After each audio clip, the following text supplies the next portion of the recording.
The Nigerian Senate has made significant moves by replacing Senator Ali Ndume as chief whip of the Nigerian Senate with Tahir Monguno, a senator.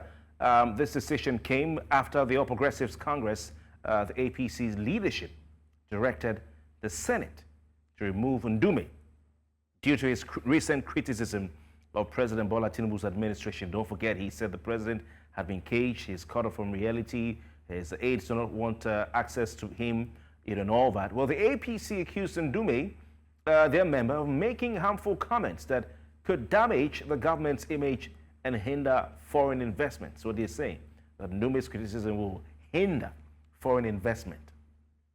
Well, the party's leadership stated that Ndume's actions were detrimental to the country's interests, and consequently, the president of the Nigerian Senate, the man you've seen on your screen, Godswill Akpabio, announced the removal of Ndume as chief whip and the vice chairman of the appropriation committee, very important committee. Ndume was then appointed as chairman of the Senate Committee on Tourism. Guess he'll have his hands full now. He'll be too busy to criticize the president. Additionally, Senator Adegbomire was named the new chairman of the Judiciary and Legal Matters Committee, replacing Monguno. So you see the chess moving around. This development marks the second time that Ndume has been removed from a leadership position in the Senate, the first being in 2017 during the 8th Senate under the leadership of Bukola Saraki. Well, the reasons behind Ndume's removal and its implications for the Senate and the APC will be discussed in the second part of the conversation tonight. I'm joined virtually by Kamuli Sani-Fae. He is a professor of political science. Good evening to you, Professor. Thank you so very kindly for your time. Good evening, and thank you very much. Right. What is your view of the fact that the All Progressives Congress asked the Senate president to remove a member of the party as the chief whip? Is that something that is known to be the practice as far as you're aware of? No, I think this is an aberration of democratic principles, and also it is highly undemocratic, and it is in fact dangerous for democracy and for governance in Nigeria. The reason is that the legislature is an independent and is supposed to be an autonomous organization or part of the government. So where the legislature is just towing the line of the executive, it is going to be highly dangerous for democracy, because there will be, impunity. There is going to be, tyranny and all sorts of things. Authoritarianism will creep in. Now, that is one thing. Secondly, the issue of who becomes what in the legislature is supposed to be an entirely internal affairs of the party, of the legislature. Not the party will come and now dictate. Because by doing that, at least we are not going to have the role of the legislature to oversight the executive, the role of the legislature to check the excesses of the executive. So I think what they are doing now is something that is not going to augur well for the system, because the legislature will just be a homeboy, or rather an errand boy of the executive. And once you have that situation, it is the country that will suffer, it is the people that will suffer, because the executive will do whatever they want and they get through scotch-free. What are your thoughts on the underlying, the reasons, let me say, behind the removal of Ndume? Last week, of course, he was, vocally critical of President Tinubu's aides, and even said the president is caught up from reality. He accused the president's aide of denying access to the president and saying the president was caged in Aso Rock Villa. Yeah, that is true. And in fact, that is what the government ought to do. The legislature is there to represent the people's interest in government. So if there are situations or issues that the legislature or members of the Senate or any part of the legislature has something views, he is supposed to exercise it. And after all, if you go by our Constitution, whatever a person says in the floor of the Senate, he has immunity. But here we are, just because somebody aired his views, which whether they can be true or not, whatever it is, that is what the executives should do. They should not try to always listen to yes men. By the time they keep on listening to their yes men, by the time they do that one, once the reality comes to them, it will be too late. So I think it is wrong. And I say it is highly undemocratic for the party and for the government to now take action on what somebody says on the floor of the Senate. It is not a military rule where you have to toe the line of the executive. It is a democratic rule. Even if, say, Ndume is not a member of the Senate, an ordinary person has the right by our Constitution to criticize the policies of government. So is this an offense? Is this a crime for somebody to air his view? More or less, this person is a legislator, is a senator, Nigerian senator. So why should the government respond in such a way? So I think it is wrong. What does this say about the All Progressives Congress as a party? If you recollect, there was a House of Representatives member who made allegations that there was budget padding of the budget in the House of Representatives. He was suspended by the All Progressives Congress, and of course, subsequently, he lost his seat in the Senate. The party suspended him in the House of Reps. Most recently, a senator also made allegations of issues with budget financing and all that, and the party came down hard on him. He was even suspended from the Senate. What does this say about the political party called the All Progressives Congress?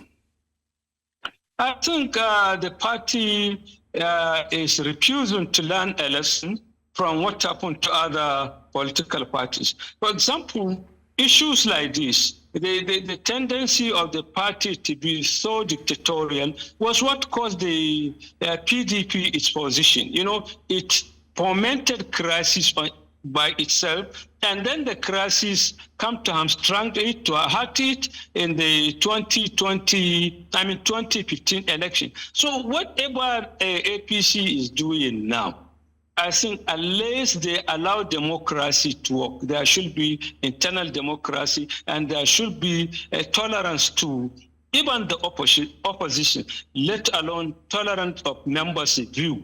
So I think what APC is doing, it is gradually digging its own grave politically. Because by the time it keeps on, suspending this, barring this, maybe dismissing this just because of their opinion, they are going to create a crisis within the party. And there is no party then that can survive internal crisis and at the same time face general election. So I think APC has to learn a lesson from what happened with PDP. What they are doing is that they are denying, they are digging their own grave, and they are drawing the carpet under their own feet. So the sooner the better for them to be tolerant of members' opinion. Like I said, after all, we are in the democratic setting. We are in a democratic dispensation. We are not under military dictatorship where you are going to incur the wrath of those in power. All right. Professor Fage, let's talk about legislative harmony. How do you think this development will affect, the dynamics within the Nigerian Senate, and not just amongst the senators of all parties, but also within the APC caucus in the Senate? You see, like I said, it's going to gradually create problem for the party. The issue of unity, the issue of harmony is being threatened by, this kind of action. Ndume and others will have their own supporters, and others will also feel written about that. And what you are likely going to see is a gang up against those in power. And if care is not taken, this gang up will now lead to internal crisis within the party. And for sure, it will create a kind of disharmony in the assembly, because even if openly these things has not come out, there will be grudges here and there, and those who are being gradually marginalized in the system will eventually come together, and they will pull together, and they will work against the party or against the government. Interesting. Professor Fage, stay with us. We'll be right back. We want to pay some bills, and we'll continue with this conversation shortly. Welcome back. We still have with us Professor Kamuli Sani-Fae. He is a professor of political science, and he joins us, of course, live on Politics HQ virtually to look at the developments in the Nigerian Senate, where a ranking senator, very influential Senator Ali Ndume, Mohammed Ali Ndume, has been removed from his role as a chief whip of the Nigerian Senate. A very important role in the life of the legislature in Nigeria. Of course, we know that last week he was very vocal of the situation of the country, particularly of access to President Tinubu, whom he said had been caged off from the public in the presidential villa, and he says also does not know the real situation of the country because his aides are shielding him from interacting with people who will tell him what exactly is going on in the country. Well, I don't know if Ali Ndume has himself to blame. Professor Sani-Fae, what do you think? I mean, in 2017 as well, he had a similar experience under the leadership, Senate leadership of Bukola Saraki, where he was removed from a leadership position. So does he have himself to blame? They say you don't throw stones in glass houses. No. To me, I don't think he has it. It's just quite unfortunate that he is working in a system that is intolerant to constructive criticism. All right, we'll get back to Professor Fage as soon as we can reestablish a connection with him. But of course, like we said, it's not the first time that Ali Mohammed Ndume has been removed from a leadership position. Of course, it's the second time. In 2017, under the in the 8th Senate, under the leadership of Bukola Saraki, he suffered a similar fate. Of course, there were reactions and responses from various segments of the political sphere in Nigeria, especially from members of the All Progressives Congress, loyalists of President Tinubu, support groups in the All Progressives Congress, who all came out to condemn the statement of Ali Ndume. In fact, former Senate President Mohammed Lawan, who also voiced some criticism of Tinubu administration, had to retract his statement, knowing very well that the political repercussion could lie just at the next bus stop. We have Professor Fage joining us again. Professor, thanks for your time. Sorry for the hitch there. So I was asking you if Ali Ndume has himself to blame, and you were responding to that. So please carry on. Yeah, to me, I think the likes of Ali Ndume, either they have come a little late, or they have come early before their time, because these are the kind of people that you need, not only in the assembly, but in the politics generally, so that they can offer their own honest opinion, and they can offer alternative views to leaders, so that leaders will listen. Like I said, it is very dangerous for any leader to shun such kind of constructive criticism and always rely on yes men. By the time the reality will dawn on him, it will be too late, because yes men will keep on the children hiding the reality, and they will continue giving false picture to the leaders. And by the time the leaders realize the reality, I think it is going to be too late. So I think Ndume to me, is a kind of leaders that we will want, will be better for us, because they will not fear anything, any consequence. They will voice their own opinion. Whatever they believe is a reality, whatever they do, they will look at the people in power eye to eye and tell them the truth.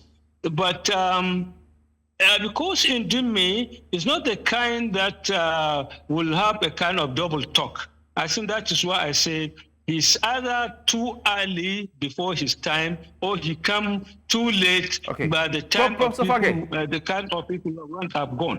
Yeah, Professor Fage, and what do you think of the leadership style of Godswill Akpabio, Senate President, who announced Ndume's removal as chief whip today? Don't forget, only some days ago, he had engaged in a verbal back and forth with Ahmed Lawan, the former Senate President, over the resumption time of the Senate and how long they had to stay. Do you think that we are going to see an increasingly uncomfortable Senate, people who may not be happy with the leadership style of Akpabio? And may we see him even being impeached as Speaker, as Senate President, sorry?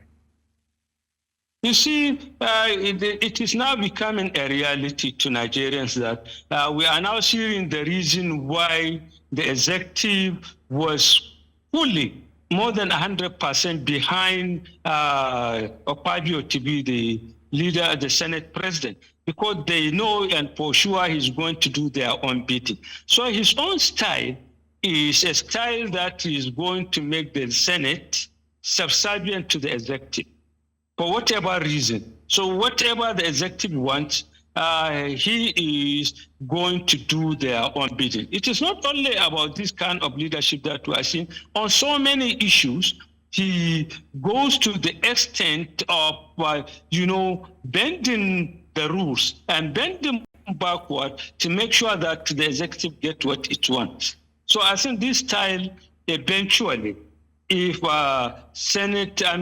Akpabio continues along this line and he continues to sideline people with different opinion, I'm sure it is going to backfire, because at the end of it, such people who are post-right, who have their own views, will gang up. And we are going to see the process of impeachment, or at least the House will be divided among itself, and there will be a crisis within the Assembly. He took decision on even people from other parties, like the senator from from Bauchi. And now his own decision with Lawan, now with Ndume. All people who have the gut to stand are being gradually sidelined. All right. All people who have the guts to stand are gradually being sidelined, silenced, even. Professor Kamuli Sani-Fae, thank you so very kindly for your time tonight, sir. Thank you for having me. Right, interesting.